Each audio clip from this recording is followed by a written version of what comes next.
મિત્રો, પ્રસ્તુત વિડીયોમાં સંશોધન કે સંશોધન અભિયોગ્યતા આધારિત 20 બહુ વિકલ્પ પ્રકારના પ્રશ્નો અને તેના ઉત્તરો અંગે ચર્ચા કરવામાં આવી છે, જે નેટ અને સેટના પરીક્ષાર્થીઓને ઉપયોગી થઈ જાય છે.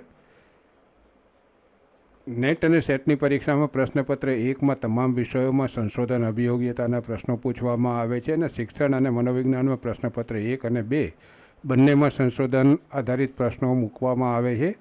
આ તમામના અભ્યાસક્રમોને ધ્યાનમાં રાખીને આ વિડીયો તૈયાર કરવામાં આવ્યો છે. આ 22મો વિડીયો છે. આ પહેલાં 21 video YouTube channel SPSS EDU પર સ્ક્રીન પર દર્શાવ્યા પ્રમાણે રજૂ કરવામાં આવેલા છે, તે ત્યાંથી જોઈ શકાય છે. હવે જોઈએ આજના પ્રશ્નો. પ્રશ્ન 421. શહેરી વિસ્તારના વિવિધ વય જૂથના લોકોની ચરબી ઘટાડી શકે તેવા 2માંથી વધુ સારા યોગ આસનની તપાસ કરવા માટેના પ્રાયોગિક સંશોધનમાં ખાલી જગ્યા આંતરવર્તી ચલ છે. વિકલ્પ છે વિસ્તાર, બીજો છે યોગ આસન, ત્રીજો છે ખોરાકની ટેવ, ચોથો છે લોકોની ચરબી. આંતરવર્તી ચલ એટલે કે ઇન્ટરવેનિંગ વેરિયેબલ, જેને અમુક જગ્યાએ કમ્પાઉન્ડિંગ વેરિયેબલ પણ કહે છે, કયો છે તેની આપણે તપાસ કરવાની છે. તો વિસ્તાર એ નિયંત્રિત ચલ છે, યોગ આસન એ સ્વતંત્ર ચલ છે, લોકોની ચરબી એ પરતંત્ર ચલ છે અને ખોરાકની ટેવ એ આંતરવર્તી ચલ છે. વિકલ્પ 3 સાચો. પ્રશ્ન 422. માપન કક્ષાના ઉચ્ચથી નીચેના ક્રમમાં નીચે જણાવેલ માપોને ગોઠવો. દોસ્તો, માપન કક્ષામાં ઉચ્ચથી નિમ્ન ઉચ્ચ કક્ષાએ છે ગુણોત્તર માપ પદ્ધતિ, એના પછી અંતરાલ માપ પદ્ધતિ, એના પછી ક્રમાંક માપ પદ્ધતિ અને છેલ્લે સૌથી નિમ્ન કક્ષાએ ઓળખ માપ પદ્ધતિ કે નામલક્ષી માપ પદ્ધતિ આવે છે. આપણે ઉચ્ચથી નિમ્નના ક્રમમાં નીચે જણાવેલ માપોને ગોઠવવાના છે. એ સંશોધક વિસ્તારના આધારે નિદર્શને શહેરી અને ગ્રામીણ એવા 2 જૂથોમાં વહેંચે છે. શહેરી અને ગ્રામીણ એવા 2 જૂથોમાં વહેંચે છે, એટલે આ નામલક્ષી એટલે કે ઓળખ માપ પદ્ધતિ છે. અંગ્રેજી ભાષાની પરીક્ષામાં એક વિદ્યાર્થી 60માંથી 50 ગુણ મેળવે છે. પરીક્ષાના ગુણ છે એટલે આ અંતરાલ માપ પદ્ધતિ છે. એક ક્રિકેટરને ઓલરાઉન્ડર તરીકે 10મો ક્રમ આપવામાં આવે છે, એટલે આ ક્રમાંક માપ પદ્ધતિ છે. અને એક શહેરીમાં એક ચોક્કસ મકાનની ઊંચાઈ બાકી બધા મકાનો કરતાં બમણી છે. ઊંચાઈ મીટર, સેન્ટીમીટર, ફીટમાં હોય એટલે આ ગુણોત્તર માપ પદ્ધતિ છે. વિકલ્પો આ રીતે આપવામાં આવેલા છે. આપણે ઉચ્ચથી નિમ્નના ક્રમમાં જવું છે, એટલે એ ગુણોત્તર માપ પદ્ધતિ છે. મકાનની ઊંચાઈ એટલે સૌથી પહેલાં એ આવશે. પછી અંગ્રેજી ભાષાની પરીક્ષાના ગુણ એ અંતરાલ છે, એટલે ઉચ્ચથી નીચે જતાં બીજા ક્રમે અંતરાલ એટલે આવશે. અને પછી એક ક્રિકેટરને ઓલરાઉન્ડર તરીકે 10મો ક્રમ આપવામાં આવે તે ક્રમાંક માપ પદ્ધતિ છે, એટલે આવશે. અને છેલ્લે વિસ્તારના આધારે નિદર્શને શહેરી અને ગ્રામીણ એવા 2 જૂથમાં વહેંચવામાં આવ્યા છે, તે નામલક્ષી કે ઓળખ માપ પદ્ધતિ છે, એટલે એ આવશે. એ સાચો વિકલ્પ છે વિકલ્પ નંબર 3 DBCA. પ્રશ્ન 423. નીચેનામાંથી કયા પરિબળો પ્રાયોગિક સંશોધનની આંતરિક યથાર્થતા પર અસર કરે છે? આંતરિક યથાર્થતા: પ્લેસિબો અસર, માપન સાધનોમાં મંદતા, સમકાલીન ઘટનાઓ કન્ટેમ્પરરી ઇવેન્ટ્સ, ઓથોન અસર, નિદર્શમાં પાત્ર પસંદગીમાં ભેદભાવ. આ વિકલ્પો આપવામાં આવ્યા છે. આંતરિક યથાર્થતા પર અસર કરતા પરિબળોમાં માપન સાધનોમાં મંદતા, સમકાલીન ઘટનાઓ અને નિદર્શમાં પાત્ર પસંદગીમાં ભેદભાવ. એટલે વિકલ્પ નંબર 2 સાચો. ફક્ત B, C અને આંતરિક યથાર્થતા પર અસર કરનારા પરિબળો પ્રાયોગિક સંશોધનની. પ્રશ્ન 424. સંખ્યાત્મક પ્રદત્ત વિશ્લેષણ માટે નીચેનામાંથી કયા પ્રોગ્રામ કે સોફ્ટવેરનો ઉપયોગ થઈ શકે છે? MS Word, B MS PowerPoint, C MS Excel, D MS Access, E SPSS, statistical package for social science. વિકલ્પો આ રીતે આપવામાં આવેલા છે. સંખ્યાત્મક પદાર્થો વિશ્લેષણ માટે MS Excel, C, D MS Access અને ઈ SPSS. એટલે વિકલ્પ નંબર 4 સાચો. ફક્ત સી, ડી અને ઈ MS Excel, MS Access અને SPSS. પ્રશ્ન 425 સાચી જોડો બનાવો. સૂચિ 1માં આંકડાશાસ્ત્રીઓના નામ આપવામાં આવ્યા છે. સૂચિ 2માં તેમણે વિકસાવેલી કસોટીના નામ આપવામાં આવેલા છે. સાચી જોડો બનાવવાની છે. વિકલ્પો આ રીતે આપવામાં આવેલા છે. તો દોસ્તો, સૂચિ 1ના એના મેનવિટની સાથે સૂચિ 2માંથી યુ કસોટી નંબર 4, સૂચિ 1ના કેન્ડાલ કેન્ડાલની સાથે ટાવ કસોટી આવશે. સૂચિ 1ના સી બાટલેટ સાથે સૂચિ 2ના નંબર 2 વિચરણની સમાંગતાની કસોટી આવશે. અને સૂચિ 1ના ડી કાર્લ પિયર્સન સાથે સૂચિ 2ના વિકલ્પ નંબર 3 સહસંબંધની પરિબળ ગુણાકારની પદ્ધતિ આવશે. આ રીતે સાચો જવાબ મળશે. એટલે વિકલ્પ નંબર 1 સાચો, જે આપણે જોઈ ગયા. પ્રશ્ન 426 નીચેનામાંથી કયા કાર્યમાં સંશોધક સંશોધનની આચાર સંહિતા જાળવતો નથી? સંશોધનની આચાર સંહિતા નથી જાળવતો. નંબર 1, અપ્રાચળી કસોટીનો ઉપયોગ કરવા માટે અંતરાલ માપના પ્રદત્તને ક્રમાંક માપમાં ફેરવે છે. આ ક્રિયા કરી શકાય છે. એટલે આચાર સંહિતા અહીંયા આગળ જાળવે છે કે નથી જાળવતો એવો કોઈ પ્રશ્ન ઊભો થતો નથી. પ્રશ્ન 2, સંશોધનના તારણોનું પ્રસારણ કરતો નથી. સંશોધનના તારણો એણે મેળવી લીધા, એનો પ્રચાર નથી કરતો, એટલે આમાં આચાર સંહિતા નથી આવતી. નંબર 3, અભ્યાસપાત્રોની ગુપ્ત માહિતી અન્ય લોકો સાથે વહેંચે છે. આ કામ ન કરવું જોઈએ, એટલે અહીંયા આચાર સંહિતાનો ભંગ થાય છે. અને ચોથું છે ગૌણ સ્ત્રોતોમાંથી પ્રદત્ત એકત્ર કરે છે. કરી શકાય છે ગૌણ સ્ત્રોતોમાંથી પ્રદત્ત એકત્ર. એટલે વિકલ્પ નંબર 3 પ્રસ્તુત પ્રશ્નના ઉત્તર સ્વરૂપે સાચો છે. અભ્યાસપાત્રોની ગુપ્ત માહિતી અન્ય લોકો સાથે વહેંચે છે તે આચાર સંહિતા વિરુદ્ધની બાબત છે. પ્રશ્ન 427 નીચે અમુક માપોનું વર્ણન આપવામાં આવ્યું છે. તેમાં સામેલ માપન કક્ષાને ધ્યાનમાં રાખીને તેમને નિમ્નથી ઉચ્ચ કક્ષાની માપન કક્ષાના ક્રમમાં ગોઠવો. નિમ્નથી ઉચ્ચ એટલે પહેલાં નામલક્ષી કે ઓળખ, પછી આવે ક્રમાંક, પછી આવે અંતરાલ અને છેલ્લે આવે ગુણોત્તર. એ વિદ્યાર્થીઓની ઊંચાઈ સેન્ટીમીટરમાં માપવામાં આવે છે. આ ગુણોત્તર છે. બી વિદ્યાર્થીઓની અંગ્રેજી વિષયની ઉત્તરવહીઓ તપાસીને તેમને માર્ક્સ ગુણ આપવામાં આવે છે. આ અંતરાલ છે. સી ગીત ગાન સ્પર્ધામાં દેખાવને આધારે વિદ્યાર્થીઓને તેમનું સાપેક્ષ સ્થાન જણાવવામાં આવે છે. એટલે આ ક્રમાંક છે. ડી એક ચોક્કસ કોલેજમાં વિવિધ વિષયોના વિદ્યાર્થીઓની સંખ્યા ગણવામાં આવે છે. સંખ્યા ગણવામાં આવે એટલે આવૃત્તિઓ. એટલે આ નામલક્ષી કે ઓળખ માપ પદ્ધતિ છે. વિકલ્પો આ રીતે આપવામાં આવેલા છે. આપણે નિમ્નથી ઉચ્ચમાં જવું છે તો ડી નિમ્ન છે. એક ચોક્કસ કોલેજમાં વિવિધ વિષયોના વિદ્યાર્થીઓની સંખ્યા ગણવામાં આવે છે, એટલે પહેલાં ડી આવશે. પછી સી ગીત ગાન સ્પર્ધામાં સાપેક્ષ સ્થાન જણાવવામાં આવે છે, એટલે બીજા નંબરે સી આવશે. ઉચ્ચ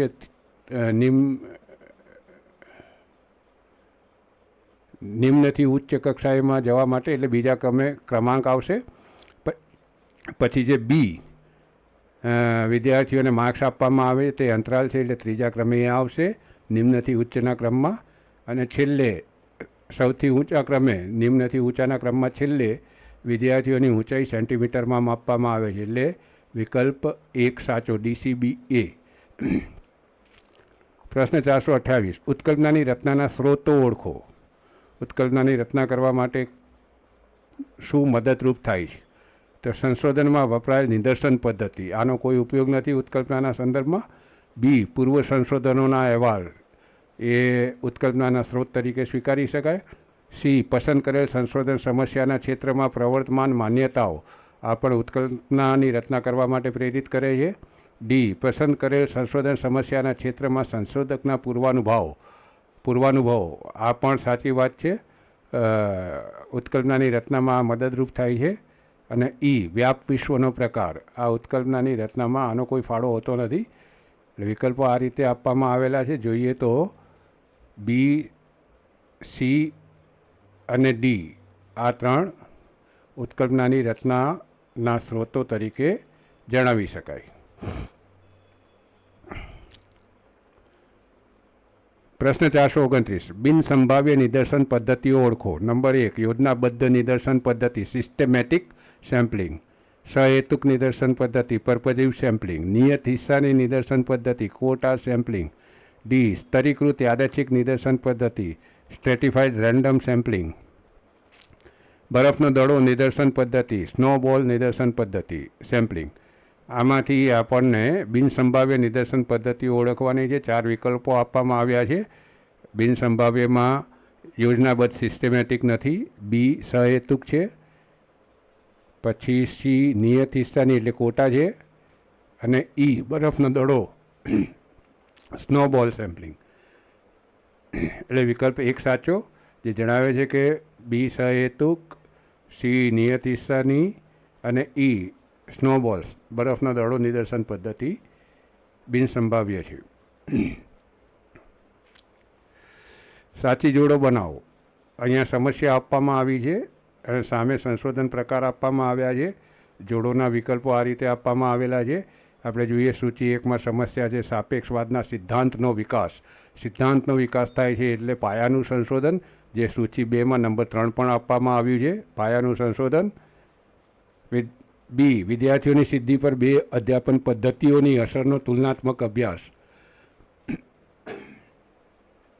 અધ્યાપન પદ્ધતિની અસર એટલે પ્રાયોગિક સંશોધન હશે. એટલે સૂચિ 2માં નંબર 4માં પ્રાયોગિક આપવામાં આવેલું છે. સૂચિ 1માં સીમાં છે એક કંપનીના કર્મચારીઓની તેમના કામ પ્રત્યેની પ્રતિબદ્ધતાની ઉણપના કારણોનો અભ્યાસ. સ્થાનિક કક્ષાની સમસ્યા છે, કોઈ એક કંપનીની સમસ્યા છે અને એના કારણોની તપાસ કરવાની છે, એટલે ક્રિયાત્મક થાય, જે સૂચિ 2માં નંબર 1માં આપવામાં આવેલી છે ક્રિયાત્મક સંશોધન. ડી સમાજ સુધારકના પ્રવચનમાંથી પ્રગટ થતા શૈક્ષણિક વિચારોનો અભ્યાસ. પ્રવચનમાંથી પ્રગટ થતા એટલે આ ગુણાત્મક પ્રકારનું સંશોધન થશે, જે સૂચિ 2માં નંબર 2 પર આપવામાં આવ્યું છે. એટલે સાચો વિકલ્પ આપેલા વિકલ્પોમાંથી વિકલ્પ નંબર 4, એની સાથે 3 પાયાનું, બી અધ્યાપન પદ્ધતિઓની અસર પ્રાયોગિક, સી પ્રતિબદ્ધતાની ઉણપના કારણોનો અભ્યાસ ક્રિયાત્મક, સમાજ સુધારકના પ્રવચનમાંથી પ્રગટ થતા શૈક્ષણિક વિચારોનો અભ્યાસ ગુણાત્મક. પ્રશ્ન 431. સંશોધનના સંદર્ભમાં નીચેનામાંથી કયું વિધાન ખોટું છે? નંબર 1 સંશોધન પ્રક્રિયામાં આગમનાત્મક અને નિગમનાત્મક તર્ક કરવામાં આવે છે. આ સાચું છે. પુનઃચકાસણી કરી શકાય તેવા પરિણામો સંશોધન પ્રક્રિયા દ્વારા તારવવામાં આવે છે. આ પણ સાચું છે. નંબર 3 સંશોધન દ્વારા અર્થપૂર્ણ પ્રશ્નોના ઉત્તરો મેળવવાનો વૈજ્ઞાનિક રીતે પ્રયત્ન કરવામાં આવે છે. આ પણ સાચું છે. નંબર 4 જે ક્ષેત્રમાં સંશોધન કરવામાં આવે છે તે ક્ષેત્રની કાર્યપ્રણાલીમાં તે અનિવાર્યપણે સુધારો લાવે છે. જરૂરી નથી સુધારો આવે જ, દરેક સંશોધનમાં શક્ય નથી. એટલે વિધાન નંબર 4 એ પ્રસ્તુત પ્રશ્નના સંદર્ભમાં સાચો વિકલ્પ છે. આ વિધાન ખોટું છે સંશોધનના સંદર્ભમાં. પ્રશ્ન 432. સંશોધન સમસ્યા નિશ્ચિત કરવા માટેના નીચે જણાવેલ સોપાનોનો સાચો ક્રમ જણાવો. સંશોધન સમસ્યા નિશ્ચિત કરવા માટેના સોપાનો છે, એનો સાચો ક્રમ જણાવવાનો છે. પહેલો છે એ સંશોધન સમસ્યાની વ્યાખ્યા કરવી.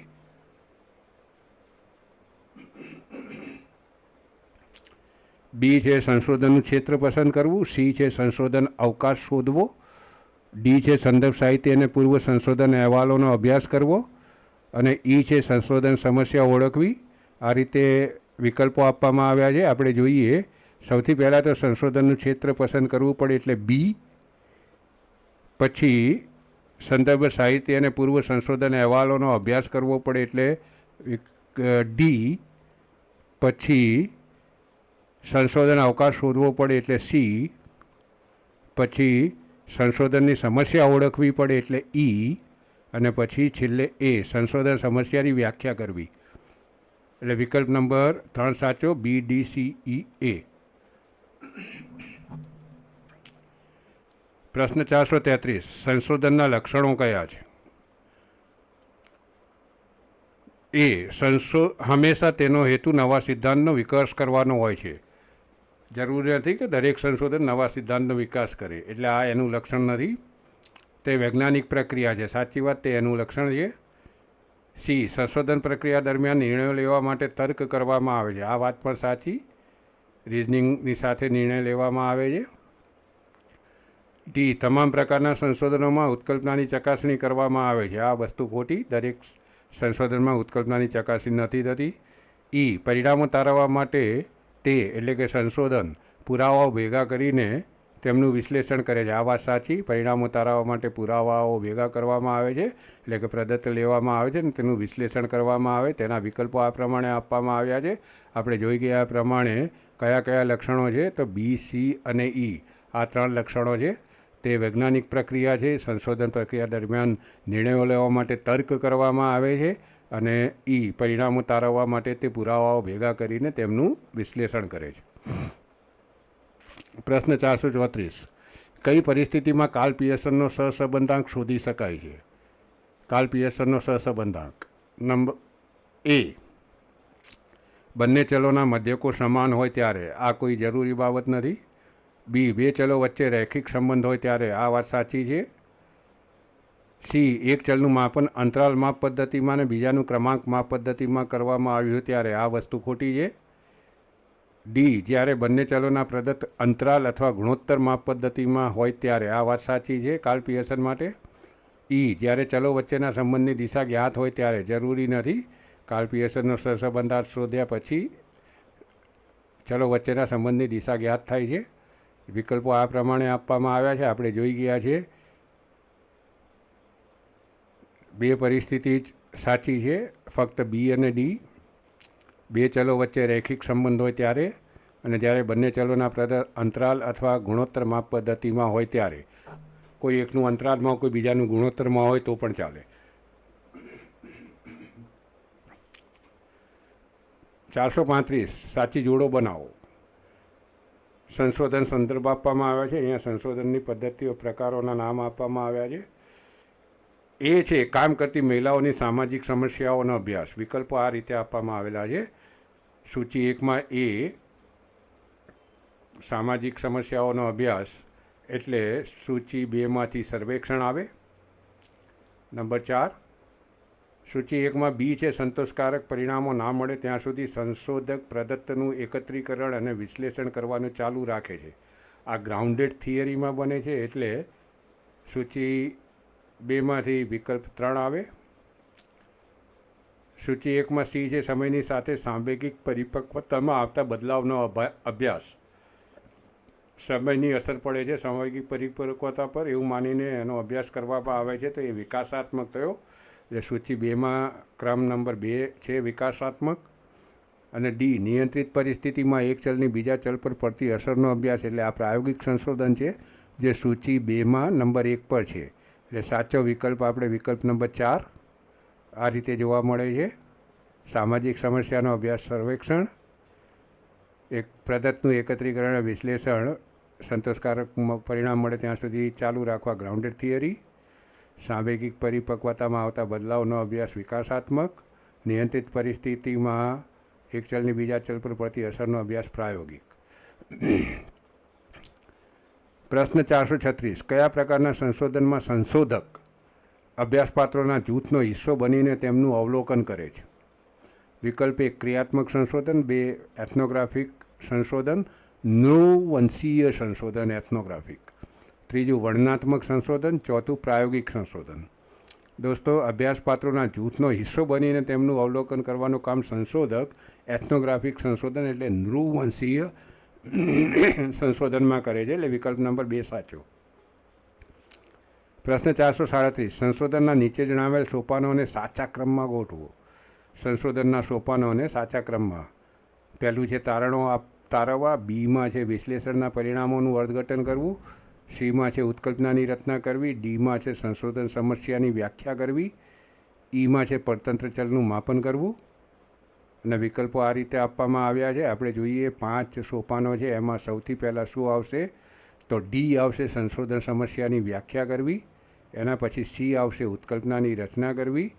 એના પછી ઈ આવશે પરતંત્ર ચલનું માપન કરવું, એના પછી બી વિશ્લેષણના પરિણામોનું અર્થઘટન કરવું, અને છેલ્લે આવશે એ તારણો તારવવા. એટલે વિકલ્પ 2 સાચો, DCEBA.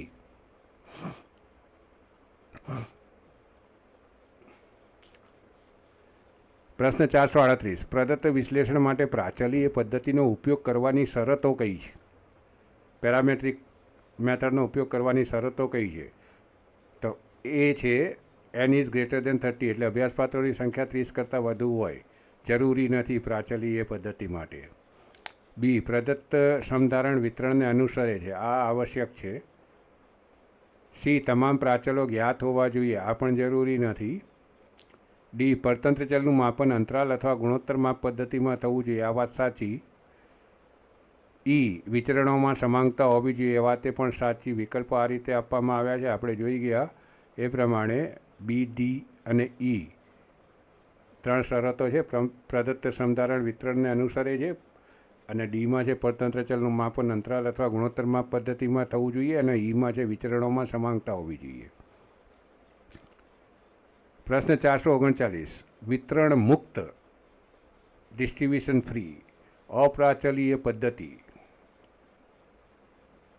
નોન પેરામેટ્રિક મેથડના લક્ષણો કયા છે? વિતરણ મુક્ત અપ્રાચલીય પદ્ધતિના લક્ષણો કયા છે?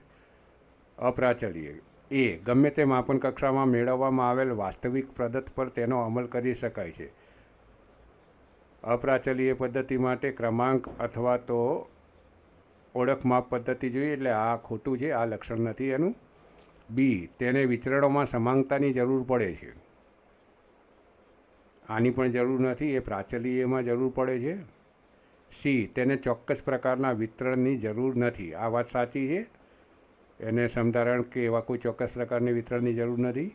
ડી યાદચ્છિક રીતે પસંદ કરવામાં આવેલ નિર્દેશ માટે તેનો ઉપયોગ કરી શકાતો નથી, આ વસ્તુ ખોટી છે. યાદચ્છિક રીતે નિર્દેશ પસંદ કરવામાં આવ્યો તેમ છતાં પણ અપ્રાચલી પદ્ધતિનો ઉપયોગ કરી શકાય છે. ઈ તે પ્રાચલી કસોટી કરતાં ઝડપી અને સરળ છે, આ વસ્તુ સાચી. વિકલ્પો આ રીતે આપવામાં આવેલા છે, એમાંથી આપણે જોઈ ગયા છે ફક્ત સી અને ઈ સાચા. તેને ચોક્કસ પ્રકારના વિતરણની જરૂર નથી, તે પ્રાચલી કસોટી કરતાં ઝડપી અને સરળ છે. પ્રશ્ન નંબર 440. સાચી જોડો બનાવો. સંશોધન સંદર્ભ આપવામાં આવ્યો છે, અને સૂચિ 2માં પદ્ધતિ આપવામાં આવી છે. સૂચિ 1માં એના વિકલ્પો આ રીતે જવાબ માટે આપવામાં આવેલા છે. સૂચિ 1માં એ ભારતીયોની 1900 થી 1947 દરમિયાનની જીવનશૈલીનો અભ્યાસ, એટલે આ ઇતિહાસની બાબત છે, એટલે સૂચિ 2માંથી નંબર 3 ઐતિહાસિક આની સાથે જોડાય છે. પછી સૂચિ 1માં બી સરકારી અને ખાનગી કર્મચારીઓની સ્વસંકલ્પના વચ્ચેના તફાવતની સાર્થકતા ચકાસવા માટેનો અભ્યાસ. સ્વસંકલ્પના સરકારી અને ખાનગી કર્મચારીઓની એમની વિકસિત થઈ ગઈ હશે, એટલે એનો આપણે અભ્યાસ કરવો છે, એમના તફાવતની સાર્થકતા શોધવી છે. એટલે સૂચિ 2માંથી પૂર્વવ્યાપી એટલે કે એક્સ પોસ્ટ ફેક્ટો એટલે કે કોઝલ કમ્પેરેટિવ, જેને ગુજરાતીમાં કારણ તુલનાત્મક કહે છે, એટલે એની સાથે નંબર 4 પૂર્વવ્યાપી જોડાય છે. સૂચિ 1માં સી છે પોલીસના માનસિક સ્વાસ્થ્ય પર યોગાસનની અસરનો અભ્યાસ. માનસિક સ્વાસ્થ્ય પર યોગાસનની અસર એટલે અહીંયા પ્રયોગ કરવામાં આવે છે, એટલે સૂચિ 1ના સી સાથે સૂચિ 2નો નંબર 1 પ્રાયોગિક જોડાય છે. અને સૂચિ 1માં છેલ્લે છે વિચરતી જાતિના લોકોના તેમના જીવન પ્રત્યેના પ્રત્યક્ષીકરણનો વાસ્તવિક પરિસ્થિતિમાં અભ્યાસ. વાસ્તવિક પરિસ્થિતિમાં ચોક્કસ સમુદાયના લોકોનો પ્રત્યક્ષીકરણનો અભ્યાસ કરવાનો છે, તેમના જીવન પ્રત્યેના, એટલે આ નૃવંશીયમાં બને છે, જે સૂચિ 2માં બીજા ક્રમે છે. એટલે ડી અને બી એકબીજા સાથે જોડાય છે. નૃવંશી એટલે એથનોગ્રાફિક, એટલે સાચો વિકલ્પ છે વિકલ્પ નંબર 2.